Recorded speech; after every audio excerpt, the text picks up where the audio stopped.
Chers paroissiens, bonjour.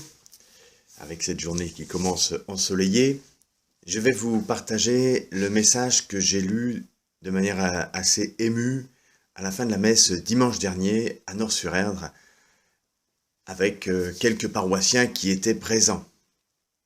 Je disais ceci, que samedi, donc la veille, un paroissien bien pensant, comme moi, comme vous, me faisait remarquer que notre évêque nous demandait d'obéir à la décision du Conseil d'État et donc de ne pas participer à la messe. C'est dans une petite vidéo que vous pouvez trouver sur le site du diocèse ou sur le site de la paroisse et dans un message aussi de nos vicaires épiscopaux. Donc un peu tardivement, j'en conviens et je m'en excuse, j'ai considéré sous un angle nouveau la question de la participation à la messe. Parce que sous cet angle, ça n'était plus une question d'obéissance, de jouer avec la loi de l'État, la loi civile, mais c'était une question tout à fait différente pour moi, c'était une question d'obéissance à mon évêque, à notre évêque. Alors ça devient une question que je dirais théologique, une question de foi. Et sur ce sujet, je serais fort triste, chers paroissiens, de vous conduire sur un chemin de désobéissance. Voilà, je suis persuadé qu'il faut obéir à notre évêque. Dans la situation présente, j'allais dire spirituellement, il y aura plus de fécondité si nous lui obéissons que si nous lui désobéissons.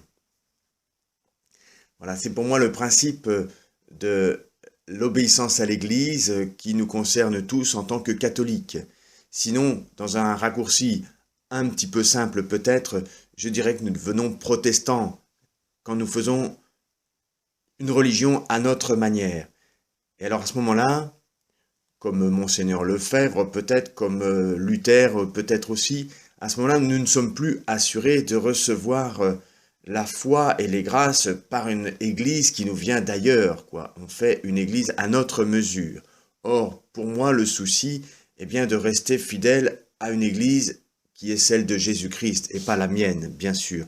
Voilà comment je considérais l'obéissance.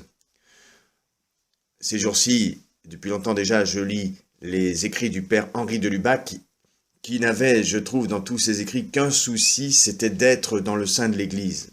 Point, c'est tout. Lui, il voulait être dans l'Église, il savait que c'était l'Église qui lui donnait la vie. Voilà. Eh bien, je crois la même chose. Ainsi donc, avec Henri, nous continuons à dire la messe, bien sûr, chaque jour, mais pour ne pas vous laisser croire que nous vous inviterions à désobéir à notre évêque, eh bien, on ne dit plus la messe en public, on ne dit plus l'horaire de la messe à laquelle nous disons la messe. Voilà. Alors j'espère que le Seigneur vous donnera sa paix, qui surpasse tous ses dons, comme le dit saint Paul, la paix du Seigneur quand on obéit à sa volonté qui nous est transmise par l'Église catholique.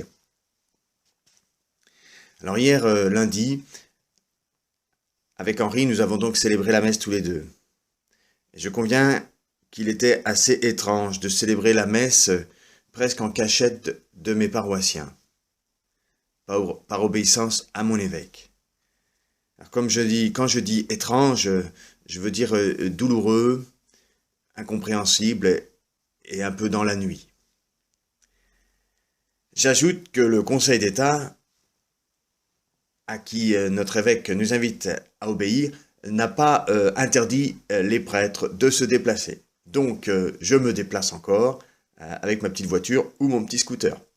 Voilà, je vous souhaite à tous une bonne journée, d'être heureux d'être dans l'Église catholique, de savoir que la grâce de Dieu nous est donnée par l'Église et que le Seigneur nous donne sa vie. Nous ne sommes pas oubliés. Je pense à vous, priez pour moi et je prie pour vous. Bonne journée.